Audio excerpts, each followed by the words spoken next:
Question में लिखा है length of diagonals of a rhombus ABCD। एक टेम्परेरी तौर पर एक शक्ल बनाएंगे हम रोम्बस की। इसको हम नाम भी दे देंगे ABCD। लेंथ्स ऑफ डायगोनल्स, ये जो लाइंस होती है इसे क्या बोलते हैं हम? डायगोनल्स कहते हैं, बराबर। Lengths of diagonals of a rhombus ABCD are, ये जो बड़ी है BD, ये कितना है? 16 सेंटीमीटर है। यहाँ पे लिख देंगे हम डायगोनल, बराबर, डायगोनल BD। और एक दूसरा डायगोनल है, उस डायगोनल का नाम क्या है? AC। इसकी वैल्यू कितनी है? 12 सेंटीमीटर। और क्या कहा जा रहा है? फाइंड द साइड, मतलब AB is equal to BC is equal to DC is equal to AD is equal to what? क्यों? क्योंकि रोम्बस के चारों साइड क्या होते हैं? इक्वल होते हैं, इसलिए AB किसके बराबर रहेगा? BC के। और BC किसके बराबर रहेगा? DC के। और DC किसके बराबर होगा? AD के। इसीलिए इसमें से किसी एक का साइड भी मालूम पड़ जाता है तो हमको चारों साइड पता चल जाएंगे। और क्या कहा जा रहा है? Perimeter, perimeter is equal to what? अब हम जानते हैं, हम क्या लिखेंगे? सॉल्यूशन। यहाँ पे solution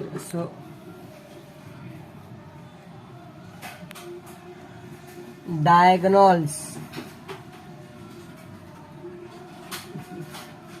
of a rhombus are perpendicular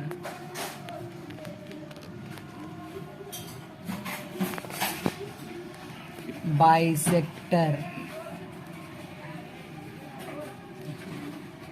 of each other। इसको समझेंगे ये क्या लिखा है? यहाँ पे लिखा है डायगोनल्स, ये क्या कहलाता है? ये डायगोनल्स है, बराबर। Diagonals of rhombus are perpendicular. Perpendicular का मतलब क्या है? ये कितने डिग्री का एंगल बना रहे हैं? एक 90 डिग्री का एंगल बना रहे हैं। ये जितने भी है एक दूसरे के ऊपर परपेंडिकुलर हो गए तो 90 डिग्री का एंगल बन गया। डायगोनल्स ऑफ और rhombus are perpendicular bisector. Bisector भी है। बाइसेक्टर क्या है? ये डायगोनल है, ये भी डायगोनल है। ये डायगोनल ने इस डायगोनल को क्या किया? दो इक्वल पार्ट में क्या कर दिया? डिवाइड कर दिया, बाइसेक्ट कर दिया। उसी तरह से इस डायगोनल ने इस डायगोनल को क्या कर दिया? दो इक्वल पार्ट में डिवाइड कर दिया। परपेंडिकुलर भी है और बाइसेक्ट ऑफ ईच अदर। समझ में आ रहा है? तो हम क्या बोलेंगे? इन यहाँ पे एक नाम दे देंगे हम पॉइंट का, ई नाम दे देते हैं इस पॉइंट का, बराबर। इस पॉइंट का नाम क्या है? ई है, बराबर। इन ट्रायंगल DEC, बराबर। हम क्या बोलेंगे? हाँ, मेजर एंगल TAS कितना होना चाहिए? 90 डिग्री, बराबर। फिर उसके बाद हम क्या बोलेंगे? लेंथ DB क्या है? लेंथ DB नहीं लेंगे हम, लेंथ DE लेंगे। लेंथ DE हाफ है किसका? लेंथ BD का, बराबर। अब हम देखेंगे ये दोनों इक्वल पार्ट में डिवाइड हो रहे हैं तो जाहिर सी बात है ये क्या हो जाएगा? DE क्या हो जाएगा? इसका हाफ हो जाएगा। थोड़ा सा और सॉल्व करेंगे हम यहाँ पर। ये हाफ का हाफ, ये इंटू का इंटू। BD की वैल्यू कितनी है? 16 सेंटीमीटर। 12 के टेबल में 16 आता है क्या? आता है। कितने पर आता है, 8 पर आता है। नीचे का 1 काउंट नहीं होता है। अब यहाँ पे हम आंसर लिखेंगे 8 को मल्टीप्लाई करेंगे 1 से तो कितना आएगा, 8। DE मालूम हो गया, नीचे का 1 काउंट नहीं होता है। उसी तरह से यहाँ पर EC मालूम करेंगे। हम क्या बोलेंगे, लेंथ, यहाँ पर भी लिख देंगे लेंथ BD, यहाँ पर लेंथ EC लेंगे। ये किसका हाफ है, AC का हाफ है। यहाँ पे लिख देंगे length AC is equal to, अब इसको थोड़ा सा और सॉल्व करेंगे। हाफ ये जैसा है वैसी का वैसी लिखेंगे, इनटू AC की वैल्यू कितनी दी हुई है, 12। 2 के टेबल में 12 आता है 2 6 बराबर। अब हमारा आंसर लिखेंगे, 6 को मल्टीप्लाई करेंगे 1 से तो कितना आएगा, 6। नीचे का 1 काउंट नहीं होता है। अब हमें यहाँ पे 2 चीज मिल गई, एक DE मिल गया और EC मिल गया। हमको क्या मालूम करने का है, CD या DC।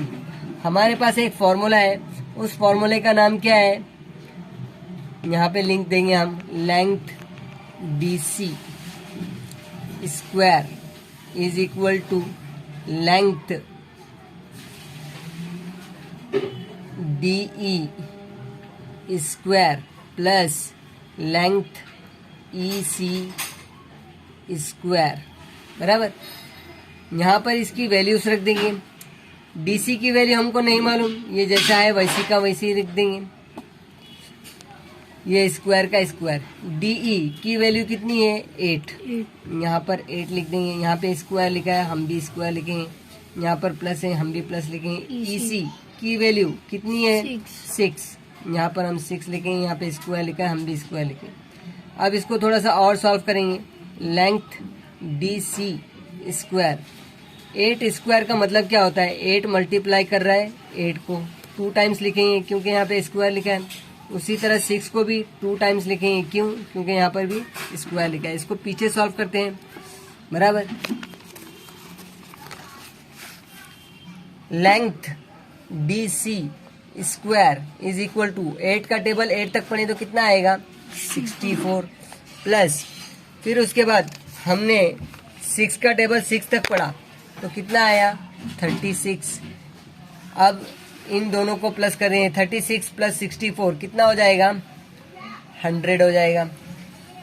ये हमारा आंसर है क्या, नहीं, क्यों, क्योंकि हमारा आंसर स्क्वायर में नहीं आता है। तो हम क्या कर देंगे, इसका स्क्वायर रूट लेंगे। जब इसका स्क्वायर रूट ले लेंगे तो ये किस में आ जाएगा, रूट में आ जाएगा। उसी तरह से जब हम इसका स्क्वायर रूट निकालते हैं तो हमारे पास आंसर आता है 10 × 10।